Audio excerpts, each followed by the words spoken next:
Selamat siang, Dokter Andrian Fajar Kusuma Dewi, MSc Spesialis Kedokteran Jiwa Konsultan. Selamat siang juga kepada teman-teman yang menyaksikan video ini. Mohon izin pada kesempatan kali ini itu saya akan menyampaikan presentasi mengenai modul R3 dengan topik psikoterapi psikodinamik dengan subtopik itu teknik intervensi psikodinamik. Di mana di sini yang saya bahas itu lebih ke working through, mentalisasi, intervening, dan juga supporting.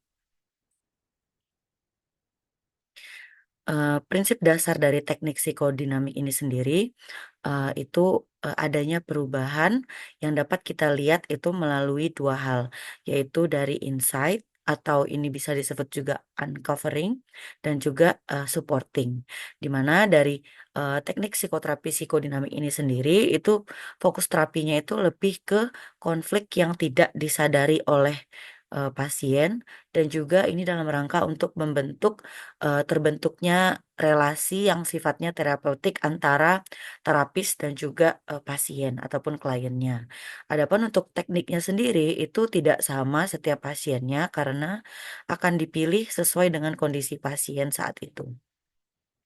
Adapun tujuan dari terapi ini itu yang pertama untuk meningkatkan insight dari pasien, kemudian untuk memperbaiki relasi interpersonal pasien terhadap sekitarnya, kemudian untuk menguatkan fungsi ego dari pasien, dan juga dapat menjadi salah satu mekanisme adaptasi terhadap stres bagi pasien. Nah, untuk prinsip-prinsip tekniknya, yang pertama itu terapisnya atau di sini bisa psikiater, itu ya yang paling penting, melakukan hal-hal yang dimulai dari mendengarkan, kemudian berusaha merefleksikan, setelah itu baru melakukan intervensi. Adapun, proses dari terapi ini sendiri, itu hubungan yang dicapai itu adalah hubungan terapeutik karena itulah yang menjadi alat utama dari teknik, psikoterapi psikodinamik ini. Dan kembali lagi sifatnya itu fleksibel sesuai dengan, pasien. Nah, yang pertama di sini yang saya bahas itu ada, working through. Jadi, interpretasi itu jarang sekali menghasilkan respon yang langsung instan gitu atau penyembuhan yang sifatnya, bisa jadi sedikit dramatis. Nah, karena biasanya, interpretasi itu ditahan oleh berbagai bentuk resistensi dan itu akan memerlukan pengulangan yang sering diulang oleh, terapis dalam, berbagai konteks. Nah, proses dari pengulangan interpretasi ini terhadap, baik itu transferensi ataupun resistensi hingga insight atau wawasan tersebut sepenuhnya, mencapai tingkat kesadaran dari pasien itu, nah itulah yang disebut sebagai, working through. Nah, meskipun, upaya dari terapis itu dianggap sangat penting dalam proses ini, tapi pasien pun juga harus berperan aktif dalam menerima dan mengintegrasikan insight yang diberikan terapis dalam sesi terapinya. Nah, untuk karakteristiknya sendiri, itu pada proses working through ini, interpretasinya jarang yang menimbulkan hasil yang instan. Dan kadang itu kita berhadapan dengan yang namanya resistensi dulu, dan ini akan menghambat proses penerimaan insight dari pasien. Kemudian juga karena munculnya resistensi itu tadi, sehingga jadinya diperlukan repetisi atau pengulangan pada beberapa konteks dan ini, terkait dengan perubahan neuropsikologis. Jadi juga ada permasalahan secara sirkuit neurologis dari pasiennya.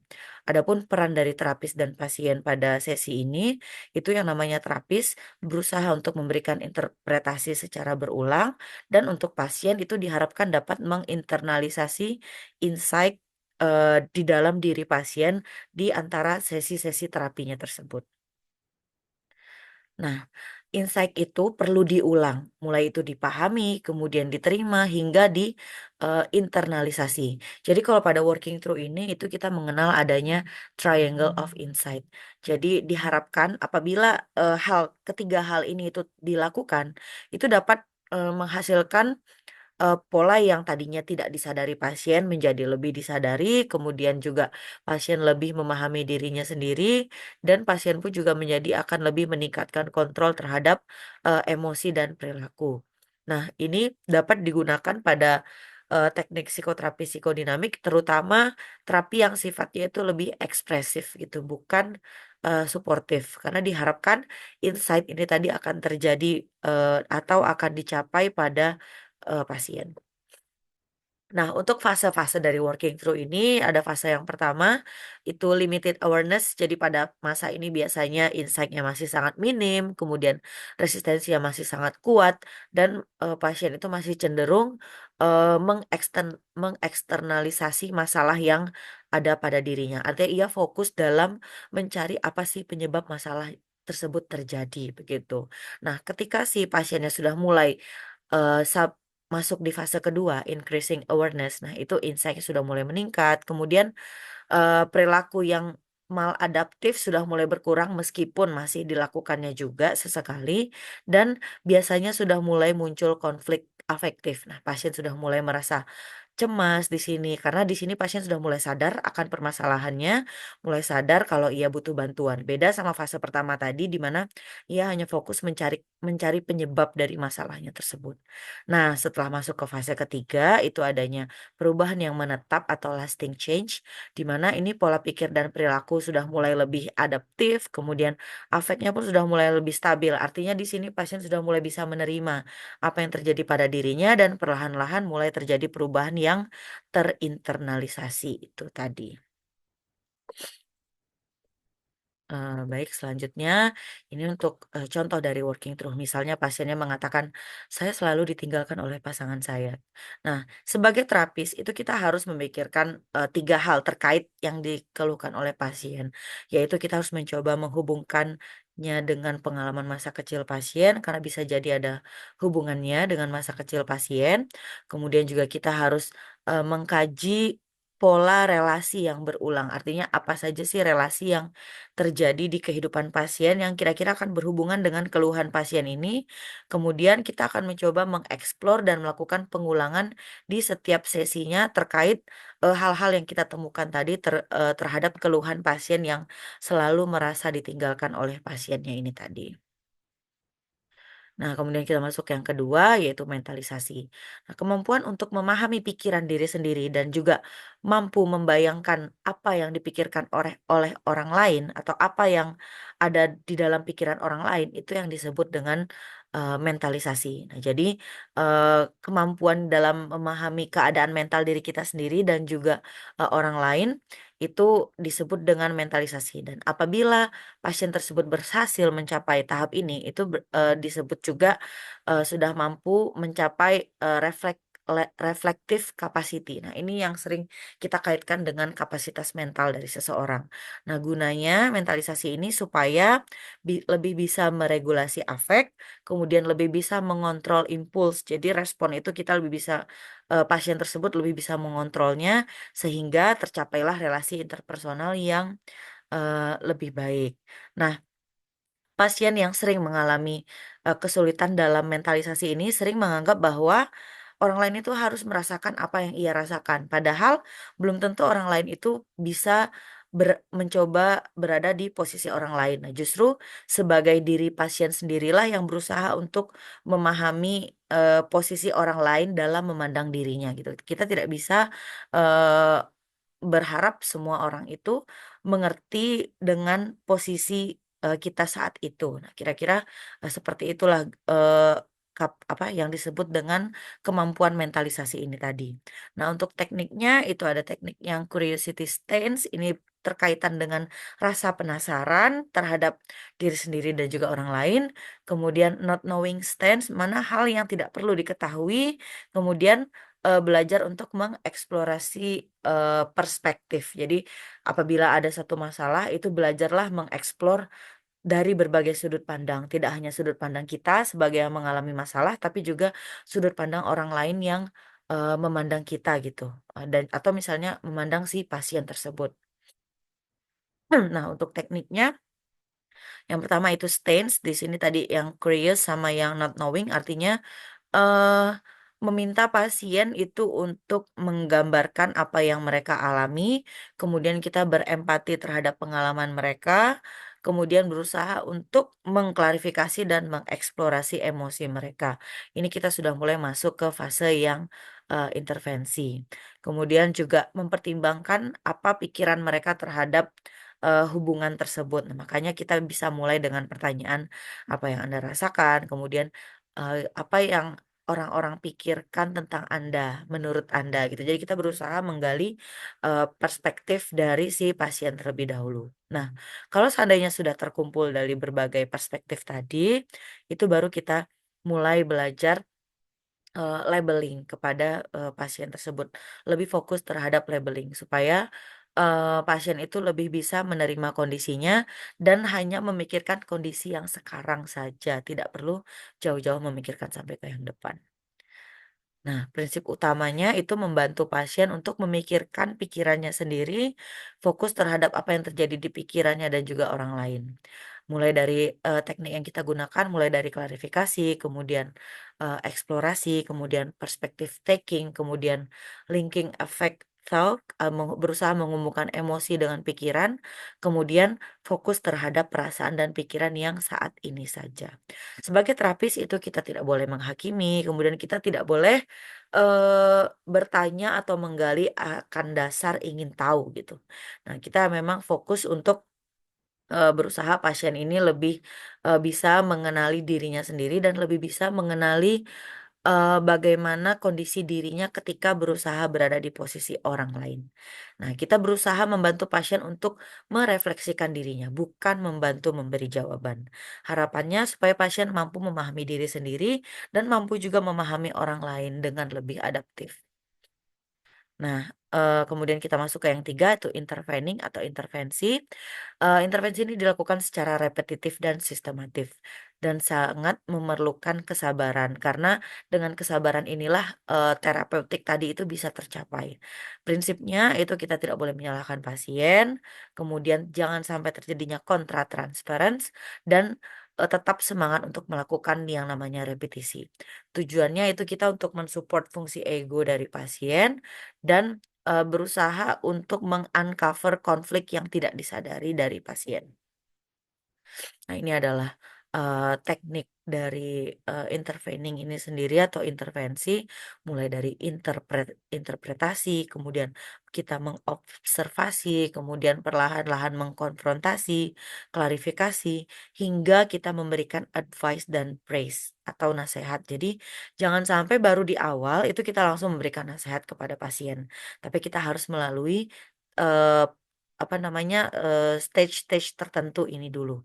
Jadi yang pertama dibutuhkan dari kita sebagai terapis itu justru ekspresif terlebih dahulu, kemudian baru perlahan-lahan mencapai ke suportif. Nah, ketika kita sudah berada di, staging yang suportif ini tadi, barulah kita bisa memberikan nasihat kepada pasien.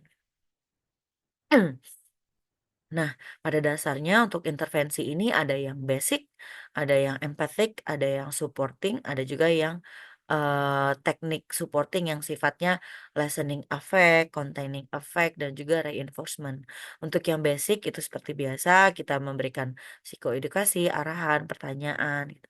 Lebih fokus ke affect, kemudian berusaha menjadi jembatan terhadap intervensi ke depannya, baik itu yang interpretatif ataupun yang suportif. Nah, kemudian kita memberikan intervention yang sifatnya lebih empati, memvalidasi afek pasien, kemudian mengurangi resistensi. Lalu kita masuk ke yang supporting intervention, di mana di sini sudah mulai adanya gangguan fungsi akibat distres yang terjadi, kalau misalnya pada pasien yang sudah terjadi, itu kita perlu memberikan supporting intervention, kemudian sudah mulai ada, disregulasi emosi, kemudian juga afek yang sudah mulai tidak bisa tertahankan lagi atau sudah mulai sangat tidak stabil. Nah, di sini kita memerlukan, melakukan terhadap pasien itu yang lebih reassurance, kemudian lebih empati, dan kita belajar untuk memberikan label pada emosi pasien, supaya pasien merasa bahwa emosinya itu wajar.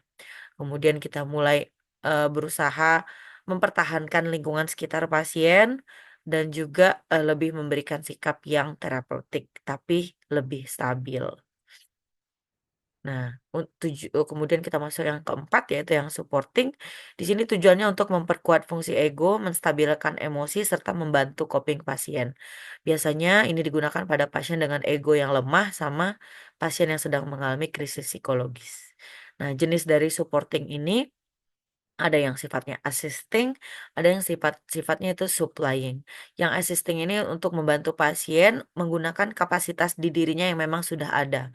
Kalau supplying itu berarti kita menyuapkan ke pasien, memberikan dukungan langsung seperti memberikan reassurance ataupun advice.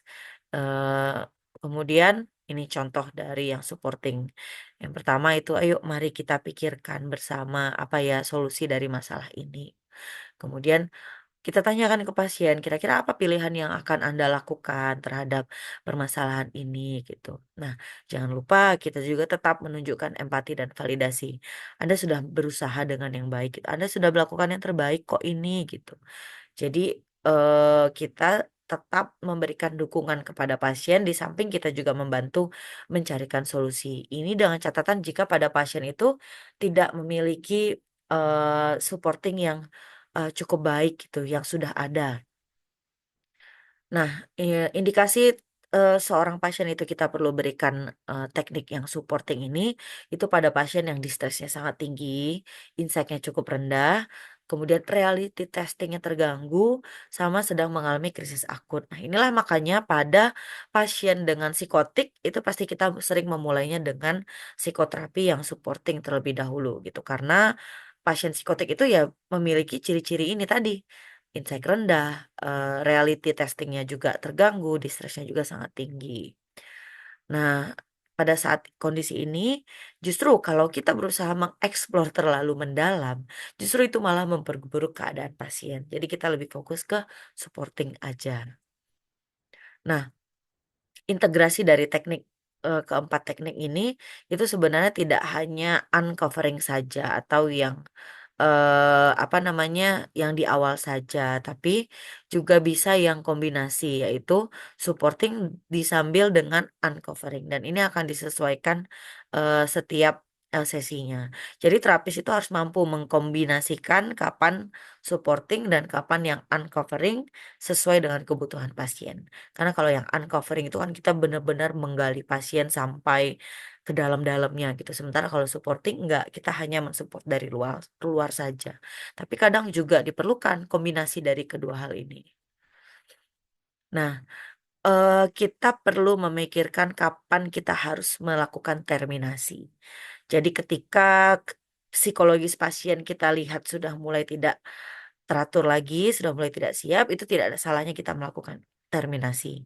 Karena kadang tidak semua pasien mampu melakukan, eksplorasi terhadap afeknya, terutama apabila misalnya dia sedang mengalami kehilangan atau bagaimana. Nah, jadi kita perlu lebih peka lah kapan kita perlu, menterminasi. Karena hal ini, perburukan itu tadi berpotensi terjadi pada pasien dengan permasalahan attachment, kemudian egonya lemah, sama regulasi afeknya yang buruk. Jadi bisa saja kita menterminasi, sesi kita padahal belum selesai gitu. Nah, setelah itu kita fokus saja ke pendekatan yang suportif, lebih fokus ke, treatment gain sama berikanlah reassurance kepada pasien tersebut.